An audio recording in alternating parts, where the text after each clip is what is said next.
국민의힘이 시장군수 후보를 속속 확정하며 공천을 마무리하고 있습니다. 이런 가운데 괴산군수 후보 공천을 둘러싼 갈등은 더욱 심화되는 양상입니다. 재활용 쓰레기가 크게 늘어나고 있습니다. 하지만 분리배출이 제대로 되지 않아 낭비되는 예산이 많아지고 있습니다. 청주 문암생태공원에 12만 송이의 튤립이 만개했습니다. 사회적 거리두기가 해제되면서 내일은 튤립 가족 한마당이 2년 만에 대면 행사로 진행됩니다. 지역의 무형문화재 장인들이 라이브 커머스를 통해 자신의 작품을 소개하고 판매할 수 있는 자리가 마련됐습니다. 소중한 문화유산을 지키고 장인들의 작품 활동을 돕는 큰 힘이 될 것으로 보입니다. 세계를 감동시킨 K. K는 세계로 통한다. KNUT. 세계를 이끌어갈 인재를 키웁니다. 국립한국교통대학교. 여러분 안녕하십니까. CJB 8시 뉴스 시작합니다. 국민의힘이 제천시장과 음성, 증평군수 후보를 확정하며 공천을 속속 마무리하고 있습니다. 괴산군수 후보 경선 파동은 급기야 예비 후보가 충북도당을 선거법 위반으로 고발하고 지역 국회의원은 수사를 촉구하는 상황까지 벌어졌습니다. 진기훈 기자입니다. 국민의힘이 책임당원 투표와 일반 국민 여론조사를 통해 시장 군수 3곳의 경선 결과를 발표했습니다. 제천시장 후보로는 김창규 전 주 아제르바이잔 대사를 확정해 민주당 이상천 현 시장과 맞붙게 됐습니다. 음성군수 후보 경선에선 구자평 전 음성군 금왕읍장이 승리해 민주당 조병옥 현 군수와 대진표가 만들어졌습니다. 증평군수 후보엔 배우 출신인 송기윤 재경 증평군민회장이 확정됐습니다. 청주시장 후보는 내일 발표됩니다. 국민의힘은 어제와 오늘 이틀간에 걸쳐 이범석, 최현호 두 예비후보를 상대로 경선을 실시했는데 내일 그 결과가 발표됩니다. 지난 수요일 송재봉, 한범덕, 허창원 3인 경선을 결정한 민주당은 선거운동 시간을 보장하기 위해 다음 주 후반쯤 경선에 돌입할 예정입니다. 이런 가운데 국민의힘 괴산군수 후보 공천을 둘러싼 불공정 논란은 진상조사가 불가피해졌습니다. 어제 충북도당에서 거세게 항의했던 이준경 예비후보는 오늘은 기자회견을 통해 송인헌 예비후보에게만 책임당원의 이름과 연락처가 담긴 명부가 전달됐다며 강하게 항의했습니다. 송인헌 후보한테 간 거는 휴대폰 전화가 갔기 때문에 누구한테 전화를 걸면서 대반 그 사람이 누구인지 아는데 저희들은 누군지 정확히 파악이 안 됩니다. 이 번호는 개인정보 유출이기 때문에 이거는 절대로 나가서는 안 되는 일이 벌어졌기 때문에 박덕흠 의원은 보도자료를 통해 자신은 전혀 개입할 수 없는 구조라며 수사당국에 조속한 수사를 촉구했습니다. 충북도당은 사무처 실수로 명부가 유출된 사실을 인정하며 모든 경선 일정을 중단하고 중앙당에 재심 심사를 요청한 상태입니다. 충북도당을 선거법 위반으로 형사고발한 이 예비후보는 공정한 공천을 진행하지 않으면 탈당 후 무소속 출마도 불사하겠다는 입장이어서 내홍이 쉽게 가라앉지 않을 전망입니다. CJB 진기훈입니다. 대진표가 확정된 여야 충북지사 후보들이 본선 경쟁을 위한 대규모 선거대책위원회를 꾸립니다. 민주당 노영민 후보는 최측근인 이장섭 도당위원장을 총괄 선대본부장으로, 변재일, 도종환, 이모선 의원을 상임선대위원장으로 선임하고 고 400명가량의 대규모 선대위원들도 공개할 계획입니다. 국민의힘 김영환 후보도 정우택, 박덕흠, 이종배, 엄태영 의원과 경선 경쟁자였던 오재세 전 의원에게 선대위원장을 맡기고 윤진식 전 장관과 신경식 전 의원을 고문으로 위촉하는 등 메머드급 선대위를 꾸릴 예정입니다. 재활용 쓰레기에 대한 시민의식이 여전히 나아지지 않고 있습니다. 최근 일회용 용기를 세척해서 버려달라는 캠페인이 진행되고 있는데 분리배출만이라도 잘했으면 하는 게 선별 현장의 목소리입니다. 이태영 기자입니다. 청주시 자원 재활용센터로 들어오는 재활용 쓰레기의 양은 하루 평균 50에서 60톤 사이. 청주시 내 50세대 미만의 아파트와 단독주택, 상점에서 배출된 재활용 쓰레기는 모두 이곳으로 들어옵니다. 센터로 들어온 봉지를 뜯어봤더니 플라스틱과 캔, 비닐, 스티로폼 등 각기 다른 재활용품들이 뒤섞여 있습니다. 사실상 종량제 봉투에 담겨 써야 할 쓰레기들도 쉽게 눈에 띕니다. 30여 명의 노동자들이 직접 수작업으로 모든 물건들을 분류해야 하는데 분류가 이루어지더라도 절반 가까이는 재활용이 불가능한 쓰레기들입니다. 일회용기 안에는 부패한 음식물이 그대로 남아있어 악취를 풍기고 애초 재활용 대상이 아닌 물건들도 넘칩니다.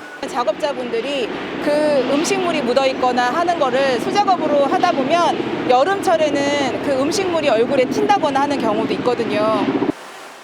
이렇게 재활용이 불가능하다고 판단되는 쓰레기는 잔재물로 처리돼 다시 예산을 들여 처리해야 합니다. 지난 5년 사이 청주시의 재활용 쓰레기의 양은 50% 증가하면서 이제 한 해 2만 톤에 육박하고 있습니다. 분리수거가 제대로 되지 않으면 그만큼 낭비되는 예산도 많아지고 있다는 뜻입니다.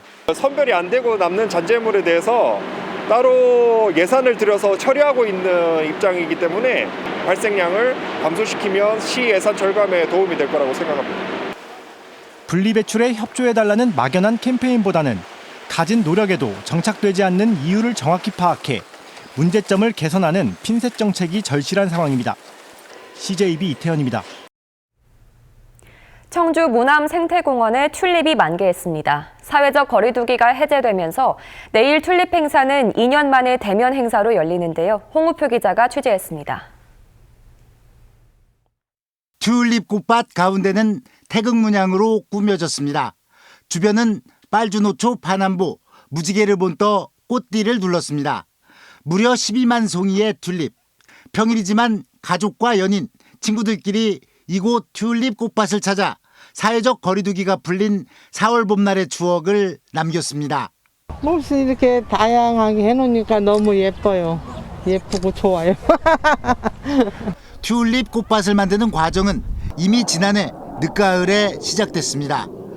30여 명이 꼬박 사흘 동안 일일이 손으로 품종을 나눠 디자인을 하는 고된 파종 작업을 해야만 이듬해 봄에 이처럼 오색찬란한 꽃밭이 탄생하게 되는 것입니다. 내일은 4월 튤립 가족 한마당 공원에서 놀자가 대면 행사로 진행됩니다. 1000명만 현장 접수를 통해 참여가 가능하지만 무남생태공원에서 2년 만에 열리는 대면 축제입니다.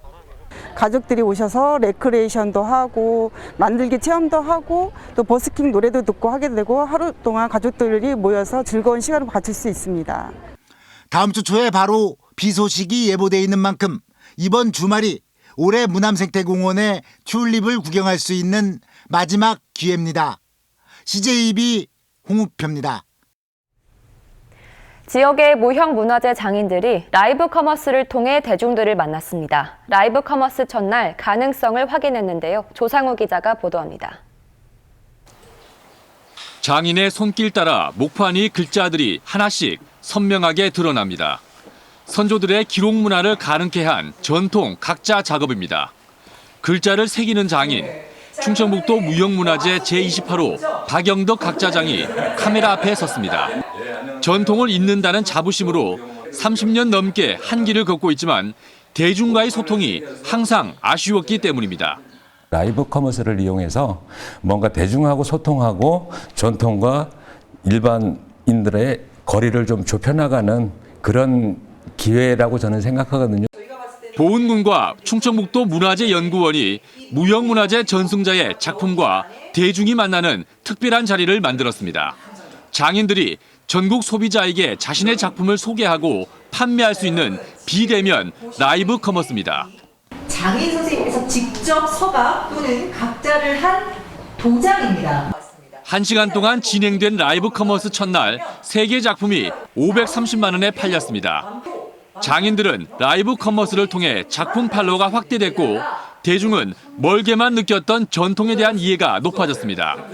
장인들이 이렇게 직접 자기 작품들을 판매하고 그리고 대중들에게 소개시킬 수 있는 기회가 매우 적은데 이런 라이브 커머스를 통해서 보은군은 지역의 다양한 무형문화재가 보존될 수 있도록 더욱 힘쓴다는 계획입니다. 전통주, 송로주를 그 추석 명절에 맞춰서 이렇게 계획하고 있고요.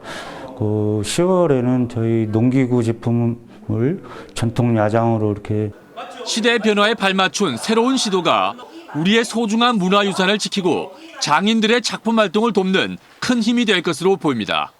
CJB 조상호입니다.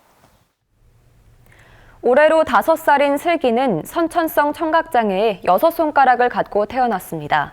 아직 단어조차 말하지 못하는 아이를 위해 제대로 된 검사를 받고 싶지만 비용 문제로 손을 놓고 있는데요. CJB 1000원의 힘, 안정은 기자가 전해드립니다. 청주에 살고 있는 5살 슬기는 원인 모를 발달 지연으로 또래보다 체구가 많이 작습니다. 오른쪽 귀는 선천적으로 들리지 않고 오른손은 다지증으로 손가락이 하나 더 있습니다. 아이는 간단한 단어조차 말하지 못합니다. 아직 언어도 안 되지, 그리고 하는 행동은 아직 아기이다 보니까 선생님이 돌 정도 된 아기 수준밖에 안 된다고 하더라고요. 그러다 보니까 똑같은 동급생 아이들하고 어울릴 수가 없는 상황이고, 슬기는 소화기관의 문제로 특수 분유를 먹어야 하지만 한 달 비용만 100만 원이 들다 보니 두유로만 끼니를 해결하고 있습니다. 폐렴과 중이염이 수시로 찾아오고 자폐까지 의심되지만 검사 비용조차 없습니다. 원인을 알아야 되는데 일단 뭐 원인을 알려면 또 비용들이 너무 크게 들어가고, 이제 그러다 보니까 계속 뭐 동사무소나 뭐 이런 기관들에서도 도와줄 수 있는 상황이 계속 막 그렇게 되는 건 아니다 보니까. 슬기네는 한부모 가족으로 어머니 혼자 아이를 돌봐야 하다 보니 경제 활동을 멈춘 지 오래입니다. 어머니는 피부가 괴사할 정도로 심한 임신성 당뇨에 우울증과 조울증도 앓고 있지만 입원 치료는 꿈도 꾸지 못합니다. 벼랑 끝에 서 있는 슬기네 가족에겐 이웃의 도움밖에 기댈 곳이 없습니다. 어머니도 조금 좀 여유를 찾고 여지를 찾고 또 자립, 이 가정의 자립이나 아니면은 슬기의 그 건강한 성장을 위해서 좀 뭔가 이렇게 한 단계씩 갈 수 있는 이번 기회가 되지 않을까. CJB는 초록우산과 함께 1000원의 힘 희망 캠페인으로 18번째 후원아동인 슬기에게 희망을 전하고자 합니다.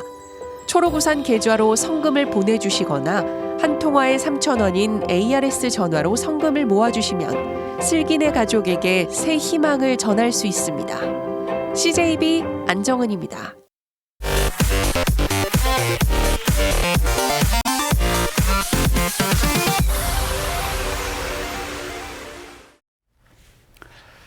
다음 소식입니다. 청주시는 올 1분기 수출액이 전년 대비 11.3% 증가한 63억 4,700만 달러를 기록해 52억 5,800만 달러의 무역 수지 흑자를 달성했다고 밝혔습니다. 2차 전지 수출이 17.1%나 증가했고 반도체도 2.1% 늘었습니다. 청주시는 그러나 러시아, 우크라이나 전쟁으로 무역 환경의 불확실성이 지속되는 상황이라며 수출 지원 사업을 강화해 나가겠다고 밝혔습니다. 시는 개발 지역인 증평군 송산지군의 초등학교 신설 계획에 또 제동이 걸렸습니다.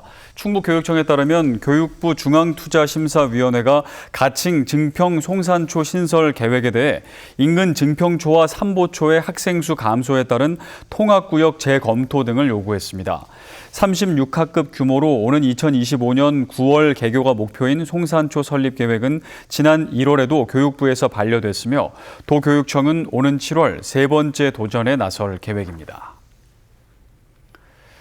청주시는 최근 청주시 최대 규모의 재개발 정비 사업인 3호 2구역에 대해 사업 시행 계획을 인가했다고 밝혔습니다. 인가 내용은 사직동 1원 22만여 제곱미터에 공동주택 48개 동 4,148세대를 지하 4층, 지상 29층 규모로 건설한다는 내용입니다. 향후 3호 2구역은 토지와 건축물에 대한 감정평가를 진행해 관리처분 계획 인가 절차를 밟게 됩니다. 옥천군과 장기 도급 계약을 맺은 수도 검침원들은 개인 사업자가 아니라 근로자라는 1심 판결이 나왔습니다. 청주지법 영동지원 제1민사부는 수도 검침원 4명이 옥천군과의 도급 계약은 근로계약이라며 옥천군을 상대로 낸 소송에서 원고 승소 판결을 내렸습니다. 옥천군은 판결문을 받아본 뒤 항소 여부를 결정할 예정입니다. 청주시는 오늘 지구의 날을 맞아 초록마을 사업에 참여할 40개 마을 주민들과 함께 초록마을 협약식을 가졌습니다. 초록마을 사업은 온실가스 감축과 공동체 활성화를 목표로 추진하는 민관협력 시민실천 프로그램으로 공동 캠페인과 주민 자율 실천 활동을 펼치게 됩니다. 2020 도쿄올림픽 양궁 단체전 금메달리스트인 청주시청 김우진 선수가 오는 9월에 열리는 항저우 아시안게임 출전을 확정했습니다. 김우진 선수는 어제까지 강원도 원주 양궁장에서 열린 2022 양궁 국가대표 2차 최종평가전에서 1위를 차지해 항저우행 티켓을 따냈습니다. 이로써 김우진 선수는 2018 자카르타 아시안게임 개인전 금메달에 이어 대회 2연패에 도전하게 됐습니다. 충북 선관위는 선거 구민들에게 음식물을 제공한 혐의로 지방선거 예비후보 A씨를 검찰에 고발했습니다.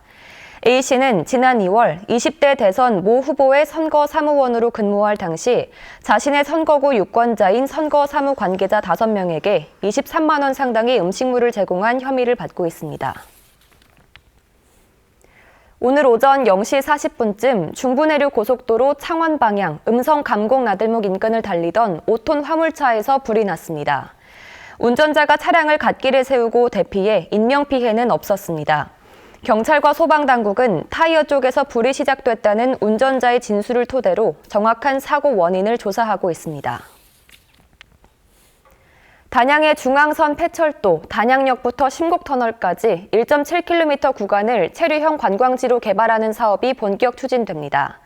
단양군에 따르면 국가철도공단이 사업을 진행할 민간 사업자를 오는 6월 20일까지 공모한다고 밝혔습니다. 군은 현재 단성역부터 중령역 8.2km 구간 사업과 연계해 체류형 복합문화공간을 조성할 계획입니다. 음성군이 독거노인을 대상으로 2022년 찾아가는 기억지킴이 사업을 시행합니다. 이 사업은 기억지킴이가 75세 이상 독거노인을 주 1회 방문해 치매 예방 체조와 재활 활동 등을 하면서 치매 환자를 조기 발견해 예방하는 프로그램입니다. 군은 독거노인 생활지원사 25명을 기억지킴이로 위촉하고 교육 등을 진행했습니다.